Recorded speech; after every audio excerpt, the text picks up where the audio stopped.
context, we can't take out the socially just aspect of it. You know, again, it goes together. We can't treat other human beings in unjust ways and expect to continue and expect to be sustainable. That doesn't last for very long.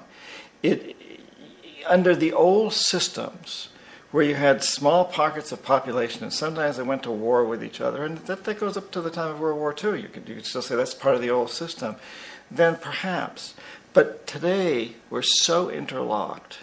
We are all living so closely together that we all have to take care of each other.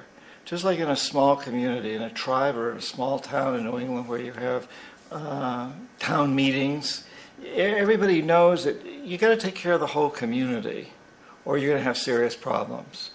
And now we have to see that the whole world is the community. And we must all take care of each other that way. And it's not just a community of human beings. It's a community of plants and animals and elements.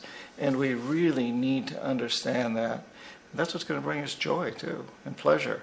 That's what's missing in our lives right now. We can call it spirituality. We can go back to the roots of religion. We can go wherever we want with this. But the fact of the matter is, joy comes from that bliss of connectedness. In indigenous cultures, you often hear words that we interpret as bliss, as ecstasy. But what do they really mean? They mean the feeling of connection, the feeling of connection with everything. And another way to look at it is to say that's our connection with the divine. That's our God spirit. That's that side of ourselves that really feels it. And you can feel it deep inside you. It's this amazing, wonderful feeling. And you know it when you get it. You don't get it from money. You get it from connection.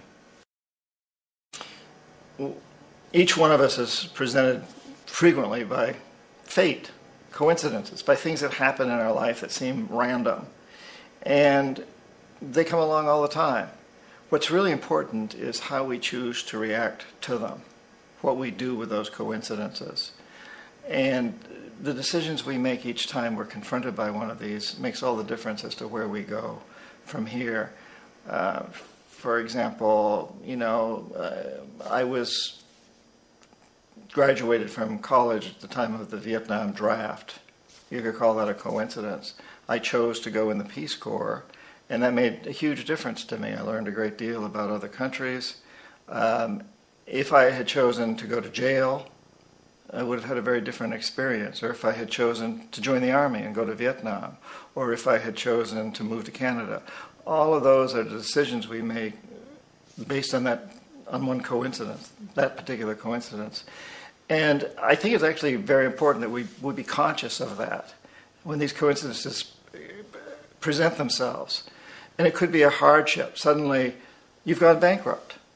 Okay, that may not exactly be a coincidence, but it's an event. You're bankrupt. Well, what are you going to do with that? Where are you going to go with that? And to realize that the decision you make at this point in your life is going to have a huge effect on you. My daughter recently gave me a grandson, but before the grandson arrived, she knew she's going to have a baby. And she's got to buy cribs, and she's got to buy clothes, and she's got to look at what kinds of diapers to use, and all these kinds of things. She had every point along that line made the decision that she wanted to do the thing that was most environmentally and socially responsible because she saw it as an investment in her child's future. And she couldn't always find good alternatives. In some of these areas, like car seats, for example, it's really hard to find ones that aren't made in China or someplace. But to be aware that you're doing everything you can and you're going to make every attempt, and not to see this as a sacrifice, but to see it as an investment in your child's future. By doing the right thing now from an environmental and social standpoint, we are taking care of our children, our grandchildren, all the future generations. I think it's so important that we understand that. And sometimes we can't make that investment. Sometimes we just can't afford to make an investment, even though we know it would be a good investment. At times like that, we just have to do our best, but realize that we're foregoing an investment and commit ourselves to making that investment the next time it's possible for us to do so. From a practical standpoint, what can we do to make this a better world for ourselves and future generations? That's the essential question right now.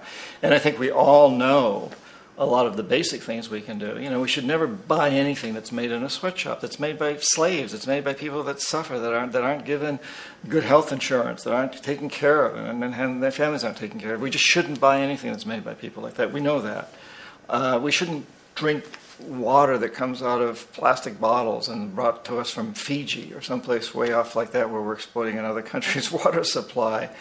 You know, we shouldn't waste fuels. We shouldn't be inefficient in that. We shouldn't build houses that are way too big to satisfy any common sense within us. There's so many things like that that we all know. We shouldn't be putting chemicals in our foods and so on and so forth. But I think beyond all of that, if you really come right down to it, those are all Band-Aids. And we need Band-Aids badly because we're hemorrhaging. But beyond all that, I think each one of us, needs to look deep inside of ourselves. Every one of us has passion, and every one of us has talent.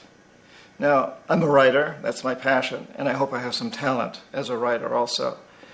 But regardless of whether you're a filmmaker, a musician, a carpenter, a plumber, a teacher, a housewife, whatever you are, you've got passion and you have talent. And if every one of us can go deep into our passions, can realize our passions, using our talents to do that, but always have as a guiding point that we will work to creating an environmentally sustainable, socially just, and peaceful world, then we will get there. We will all get there. If that's the destination that every one of us has, we can come from many different directions. I'm often struck by how fortunate we are that during the time of the American Revolution, Tom Paine didn't try to lead armies. And George Washington didn't write pamphlets. Paine followed his passion. He was a writer, he had talent. And Washington followed his passions and talents as a leader of men. And Benjamin Franklin didn't do either thing. He was an old man. He went off to France and he convinced the French to become our allies. All of that was essential. And it was all aimed at one goal. But they all came from very different directions. And I think this is an important time to realize how we can do that. Students sometimes in business schools where I'm speaking come up to me and say, you know, well, should I go to work for the big corporation and try to change things from inside? Or do I need to be outside and demonstrate against the corporations? And I say, you know, that depends on you. We need people in both places. What's your passion? Where can you do it best? So if you go to work for a big corporation, will you be corrupted by it, or will you really try to change it, learn from it and change it? And these are questions we need to ask ourselves. But if every one of us really looks inside, we're not going to be successful if we don't follow our passions and use our talents to do it. And we've all got a path that we can go along, and there can be lots and lots and lots of different paths. But let's all aim toward that one goal of creating an environmentally sustainable, socially just, and peaceful world.